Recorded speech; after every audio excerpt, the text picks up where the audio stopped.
Hello everyone, कैसे आप लोग। स्वागत है आपका एवरेस्ट एकेडमी में। आज मैं लेके आई हूँ आपके लिए हिंदी की सेकेंड क्लास, जिसमें आज हमारा टॉपिक रहेगा अधिगम।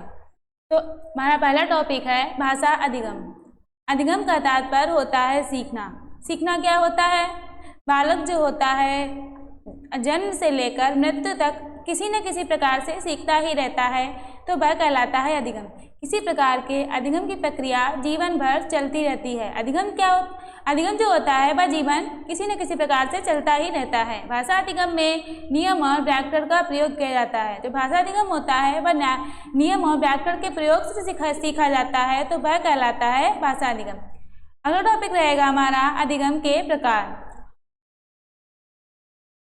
पहला हो जाएगा क्रियात्मक अधिगम। क्रियात्मक अधिगम में सीखने के लिए क्रियाओं के स्वरूप और क्रियाओं को गति पर ध्यान दिया जाता है। भाषा अधिगम में जो सिखाया जाता है और उनके स्वरूपों को और उनकी गति पर जो ध्यान देकर सिखाया जाता है, तो वह हमारा कहलाता है क्रियात्मक अधिगम। अगला अधिगम शाब्दिक या वाचिक अधिगम। शाब्दिक या वाचिक अधिगम में सीखने में संकेतों, चित्रों, शब्दों, अंकों आदि के माध्यम से सीखना होता है। इसमें जो सिखाया जाता है वह संकेतों के माध्यम से, चित्रों के माध्यम से, शब्दों, अंकों आदि के माध्यम से सिखाया जाता है, तो वह कहलाता है शाब्दिक या वाचिक अधिगम। अगला अधिगम विचारात्मक अधिगम। विचारात्मक अधिगम में व्यक्ति समाज में दैनिक जीवन अनुभवों को देखकर या सुनकर और विचार करके सीखा जाता है। व्यक्ति समाज में दैनिक जीवन में जो उसके अनुभव होते हैं उनको देखता है और उनको देख कर देखता है और सुनता है और अपने अंदर जो विचार व्यक्त करता है, तो वह कहलाता है विचारात्मक अधिगम। अगला टॉपिक रहेगा हमारा भाषा कौशल। भाषा कौशल क्या होता है? मनुष्य एक सामाजिक प्राणी है और समाज में अन्य व्यक्तियों से संप्रेषण स्थापित करने के लिए वह बोलकर या लिखकर अपने भावों एवं विचारों को अभिव्यक्त करता है। मनुष्य क्या होता है? अब लोगों से बातचीत करता है और अब जो उसके अंदर भाव उत्पन्न होते हैं उनको बोलकर और लिखकर जो व्यक्त करता है, तो वह कहलाता है भाषा कौशल। भाषा कौशल 4 प्रकार के होते हैं: सुनना,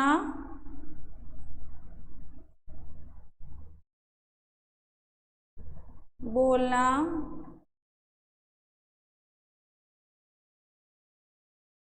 पढ़ना और लिखना।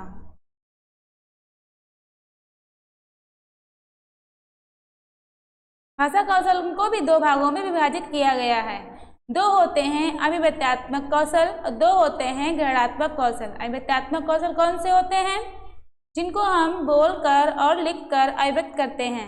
अभिव्यक्त का मतलब अपनी बात को किसी के सामने अभिव्यक्त करना, मतलब अपने जो उसके अंदर जो भाव उत्पन्न हो रहे हैं तो उनको जो किसी के सामने व्यक्त करना ही कहलाता है अभिव्यक्त्यात्मक कौशल। तो इसमें हो जाएगा बोलना और लिखना। 2 ग्रहणात्मक कौशल, सुनना और पढ़ना।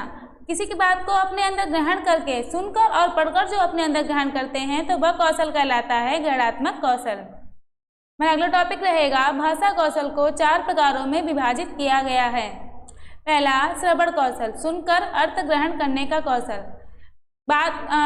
सुनकर मतलब हम किसी की बात को सुनेंगे और अपने अंदर जो अर्थ ग्रहण करेंगे, तो वह कौशल होता है, तो वह कौशल श्रवण कौशल कहलाता है। अगला वाचिक या मौखिक बोलना, विचारों को बोलकर व्यक्त करने का कौशल। विचारों को अपने अंदर जो विचार उत्पन्न होते हैं उनको किसी के सामने व्यक्त करेंगे, वह जो कौशल कहलाता है वह वाचिक या मौखिक बोलना कहलाता है। जैसे अध्यापक होता है, अध्यापक के सामने अगर बोलकर अपने विचार उत्पन्न करेंगे तो वह कहलाएगा मौखिक बोलना। अगला हो जाएगा पठन कौशल, पढ़कर अर्थ ग्रहण करने का कौशल। कहानी, कविता को पढ़ेंगे और अपने अंदर जो अर्थ ग्रहण करेंगे, तो वह जो कौशल होता है वह पठन कौशल कहलाता है। अगला कौशल लेखन कौशल, विचारों को लिखकर व्यक्त करने का कौशल। अपने विचारों को लिखकर और जो व्यक्त करेंगे, तो वह कौशल जो होता है वह कौशल लेखन कौशल कहलाता है। हमारा अगला टॉपिक रहेगा भाषा शिक्षण में मूल्यांकन। मूल्यांकन क्या होता है? सीखने सिखाने की निश्चित अवधि के बाद बच्चों की वास्तविक उपलब्धि कुछ स्तर को जांचना मूल्यांकन कहलाता है। अध्यापक जो बच्चे को सिखाता है और उनकी एक निश्चित अवधि होती है, उसके स्तर को जांचने के लिए उनके जो मूल्यों का अंकन किया जाता है, तो वह कहलाता है मूल्यांकन। अगला टॉपिक हमारा रहेगा मूल्यांकन के प्रकार। पहला, रचनात्मक निर्माणात्मक मूल्यांकन। बच्चों की लगातार प्रतिपुष्टि के लिए रचनात्मक मूल्यांकन सहायक है। बच्चा कितना सीख रहा है, कितना नहीं सीखा है और कितना बच्चा क्रिएटिव है, तो ये सब जानने के लिए रचनात्मक मूल्यांकन की सहायता होती है। रचनात्मक मूल्यांकन पाठ के बीच में से किया जाता है। रचनात्मक मूल्यांकन जो होता है, जो अध्यापक बच्चों को पढ़ा रहा है और बच्चा पढ़ रहा है या नहीं पढ़ रहा है, यह जानने के लिए रचनात्मक मूल्यांकन पाठ के बीच में से किया जाता है। अगला मूल्यांकन निदानात्मक मूल्यांकन। बच्चों को अधिगम के दौरान होने वाली कठिनाइयों का पता लगाना और निदानात्मक मूल्यांकन कहलाता है। बच्चा जो सीखता है, अध्यापक सिखाता है तो बच्चा सीखता है, उसे सीखने में कोई त्रुटि होती है या कोई गलती होती है, उसकी कठिनाइयों का पता लगाता है और उनका जो निदान करता है और उनको जो गलती सुधारता है, तो वह कहलाता है निदानात्मक मूल्यांकन। अगला मूल्यांकन योगात्मक मूल्यांकन। योगात्मक मूल्यांकन सत्र के अंत में होता है। जब से सत्र शुरू होता है और लास्ट तक का सत्र होता है, उनका जो योग निकालकर जो मूल्यों का अंकन किया जाता है, तो वह कहलाता है योगात्मक मूल्यांकन। अध्यापक द्वारा पढ़ाने के बाद ये देखना कि बच्चे के ज्ञान को कितना ग्रहण किया है, योगात्मक मूल्यांकन कहलाता है। अध्यापक जो होता है बच्चों को पढ़ाता है और देखता है कि बच्चा कितना ग्रहण कर रहा है, कितना नहीं ग्रहण कर रहा है, बच्चे को समझ में आ रहा है या नहीं समझ में आ रहा है, तो उसका पता लगाने के लिए पूरा सत्र का वो योग निकालता है और उनके योग निकाल के जो उनके मूल्यों का अंकन करता है, तो वह कहलाता है योगात्मक मूल्यांकन। इससे संबंधित कुछ क्वेश्चन लेके आई हूँ, चलिए स्टार्ट करते हैं।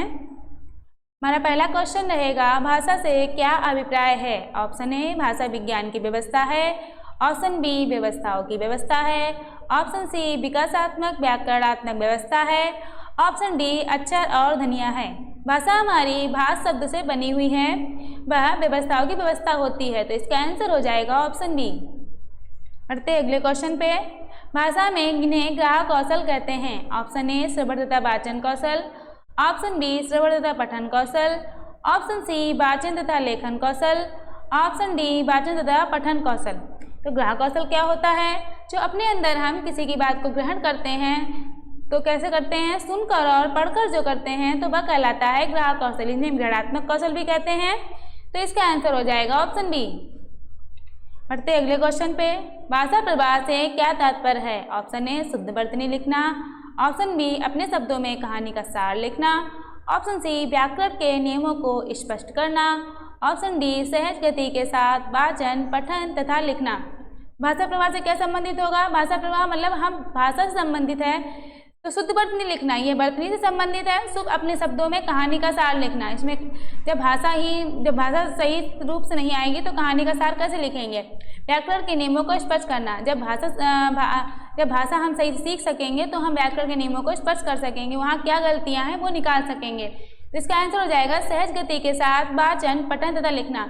सही से अगर हम बोल सकेंगे और पढ़ सकेंगे और लिख सकेंगे तो भाषा प्रवाह से बहुत ही महत्वपूर्ण हो जाएगा। तो इसका आंसर हो जाएगा ऑप्शन डी। बढ़ते अगले क्वेश्चन पे। निम्नलिखित में से कौन भाषा कौशल है? ऑप्शन ए वर्तनी याद करना, ऑप्शन बी अनुमान लगाना, ऑप्शन सी पढ़ना, ऑप्शन डी बारीकी से पढ़ना। तो भाषा कौशल कितने होते हैं? भाषा कौशल 4 प्रकार के होते हैं, सुनना, बोलना, पढ़ना, लिखना। इसकी एक ट्रिक भी है,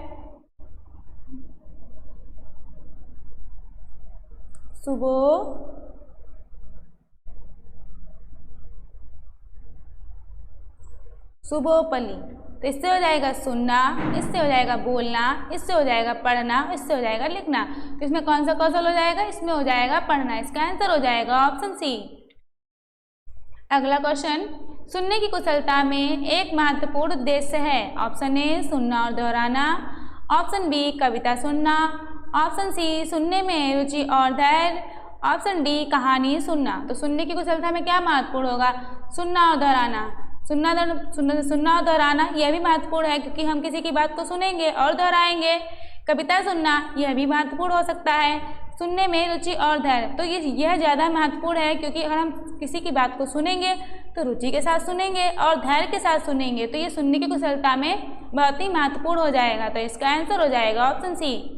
बढ़ते हैं अगले क्वेश्चन पे। वाचन में कौन सा क्रम है? ऑप्शन ए विषय वस्तु अभिव्यक्ति, ऑप्शन बी अभिव्यक्ति विषय वस्तु, ऑप्शन सी अभिव्यक्ति विचार, ऑप्शन डी अभिव्यक्ति संप्रेषण। तो वाचन के लिए क्या महत्वपूर्ण होगा? विषय वस्तु अभिव्यक्ति, इसका पहला आंसर ही सही हो जाएगा। बढ़ते हैं अगले क्वेश्चन पे। अभिव्यक्त्यात्मक भाषा कौशल विकास क्या है? अभिव्यक्त्यात्मक मतलब क्या होता है? जो हम अपनी बात को किसी के सामने व्यक्त कर सके, तो वह कहलाता है अभिव्यक्त्यात्मक भाषा कौशल। उसमें पहला ऑप्शन ए श्रवण वाचन, ऑप्शन बी पठन लेखन, ऑप्शन सी श्रवण पठन, ऑप्शन डी वाचन लेखन। तो इसमें कौन सा हो जाएगा? अभिव्यक्त कैसे करेंगे? हम किसी की बात को बोल कर और लिख कर जो व्यक्त करते हैं, तो वह कहलाता है अभिव्यक्त्यात्मक भाषा कौशल। तो इसका आंसर हो जाएगा ऑप्शन डी। अगला क्वेश्चन, वाइगोत्स्की का समर्थन करते हैं। ऑप्शन ए भाषा अर्जन क्षमता, ऑप्शन बी सामाजिक अंतःक्रिया, ऑप्शन सी अनुकरण, ऑप्शन डी दंड और पुरस्कार। तो वाइगोत्स्की का समर्थन करते हैं भाषा अर्जन क्षमता, ये किसका करते हैं? ये करते हैं चॉम्स्की का।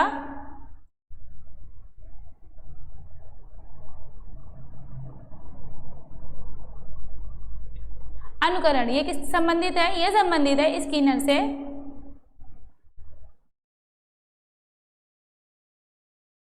दंड पुरस्कार ये किसी संबंधित नहीं है, तो इसका आंसर हो जाएगा सामाजिक अंतःक्रिया, क्योंकि यह वाइगोत्स्की से संबंधित है। Answer B. अगला क्वेश्चन, हिंदी भाषा है। ऑप्शन ए राष्ट्रभाषा, ऑप्शन बी राज्यभाषा, ऑप्शन सी देशज, ऑप्शन डी बोली। हिंदी हमारी राज्यभाषा या राष्ट्रभाषा? तो ये हिंदी हमारी हो जाएगी राजभाषा, क्योंकि ज़्यादातर उत्तर भारत में हिंदी भाषा का प्रयोग किया जाता है, तो हमारी हिंदी हो जाएगी राजभाषा। बढ़ते हैं अगले क्वेश्चन पे।